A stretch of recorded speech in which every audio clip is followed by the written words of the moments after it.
किसान भाइयों नमस्कार। मैं डॉक्टर राकेश पुनिया चौधरी चरण सिंह हरियाणा कृषि विश्वविद्यालय में तिलहन अनुभाग में सहायक वैज्ञानिक के पद पर कार्यरत हूँ। किसान भाइयों, आज हम आपको बताने के लिए हाजिर हुए हैं। जो किसान भाइयों ने पछेती की बिजाई की थी, जो लेट सोन के लिए गए थे, तो अभी आपने देखा होगा 23 तारीख को जैसे बारिश हुई है, तो अभी कंजीनियल कंडीशंस बनी हुई है, जो अनुकूल वेदर है, कौन कौन से रोग आ सकते हैं उसके लिए, तो उसके बारे में बताने के लिए हम आज जुड़े हैं आपसे।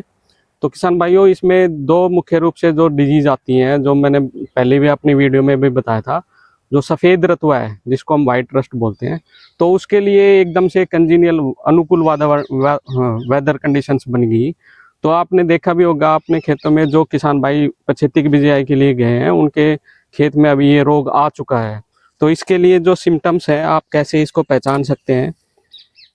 किसान भाइयों, आपने देखना है जो आपकी बाहर की साइड के होंगे पौधे, जैसे आप खेत में जाते हो, जो फिरनी की साइड होंगे, बाहर की तरफ के होंगे, उसमें आप देखो पत्ती की नीची सतह पर सफ़ेद रंग की इस तरह के पशुल बन जाएंगे, धब्बे से बन जाएंगे। तो ये आपके सफ़ेद रतुआ के लक्षण है। तो इसमें दो तरह की कंडीशन में आती है, इसकी दो अवस्था होती है। पहली जो अवस्था है वो पत्तों के निचली सतह पर आपको सफ़ेद रंग की फफूंद दिखाई देगी, तो ये इसके सफ़ेद रतुए के पहले लक्षण हैं। दूसरी जो स्टेज आएगी इसकी, जैसे जैसे अभी टेम्परेचर राइज करना स्टार्ट होएगा, तो आप देखोगे फरवरी के माह में उसमें स्टैग हेड बन जाएंगे, एक मोर पंजा टाइप का स्ट्रक्चर बन जाएगा, तो जिसको स्टैग हेड बोलेंगे। तो आप देखना, जो इस रोग से ग्रस्त पौधे होंगे उसमें आपकी फलियाँ नहीं बनेंगी और वो एक मोर पंजे टाइप की आकृति ले लेगा। जैसे ही अभी धूप निकलनी स्टार्ट हुई है, रात को टेम्परेचर कम होता है, दिन में धूप निकल जाती है, तो वो उसके लिए फेवरेबल हो जाता है। तो आप ये देखना, इसके लिए आपको पहला तो आपने लक्षण पहचानने हैं, जो मैंने अभी बताया है आपको निचली सतह पर। अगर आपको इस तरह के धब्बे पत्ती की निचली सतह पर दिखाई दे रहे हैं, तो आप सतर्क हो जाएं। उसके लिए जो हमारे विश्वविद्यालय की सिफारिश है, मैनकोजेब की डाइथेनम 45 के नाम से एक दवाई आती है, तो आप उसका छिड़काव तुरंत कर दें। क्योंकि अगर आपने 2-4 दिन भी डिले कर दिया, अगर उसके लिए छोड़ दिया है, तो एकदम से पूरे खेत में स्प्रेड कर जाएगी ये रोग, तो आपको बहुत नुकसान हो जाएगा। तो जैसे ही आपको इसके निचली सतह पर आपको ये धब्बे दिखाई दें सफ़ेद रंग के, तो आप उसका छिड़काव करें। दवाई जो मैंने बताई मैनकोजेब की, उसकी डोज रहेगी 2.5 ग्राम दवाई प्रति लीटर पानी के हिसाब से।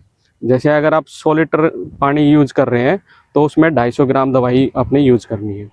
दूसरा किसान भाइयों, आप दूसरी दवाई जो आती है मेटालेक्जिल प्लस मैनकोजेब, इसके कॉम्बिनेशन में आती है, पर वो हमारे विश्वविद्यालय की सिफारिश नहीं है।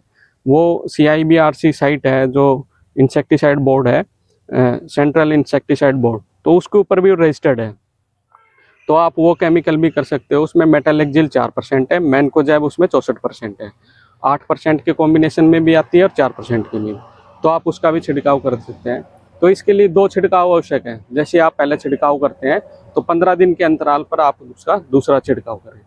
फिर जो मैंने अपनी लास्ट वीडियो में भी बताया था तनागलन के बारे में, तो जो किसान भाई किसी कारणवश अगर स्प्रे नहीं कर पाए हैं और वो पछेती बिजाई के लिए गए हैं, तो वो अभी दूसरा छिड़काव जो उसका बचा हुआ है, तो आप उसका वो कर सकते हैं। तो उसमें कार्बेंडाजिम के नाम से दवाई आएगी, तो 2 ग्राम दवाई 1 ग्राम दवाई प्रति लीटर पानी के हिसाब से।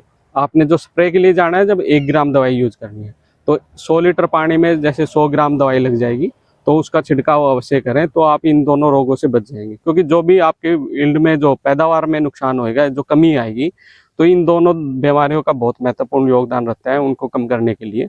तो आप सचेत रहें, और कोई भी आपको शंका हो किसी तरह की भी इसके लक्षण पहचानने में या कौन सी दवाई यूज करनी है, तो आप मेरे से डायरेक्ट भी बात कर सकते हैं। मेरा मोबाइल नंबर रहेगा 999 2385 833। तो आप उस पर भी फ़ोटो भेज के भी, और आप मैसेज करके भी या फ़ोन करके भी आप उसकी जानकारी ले सकते हैं। धन्यवाद।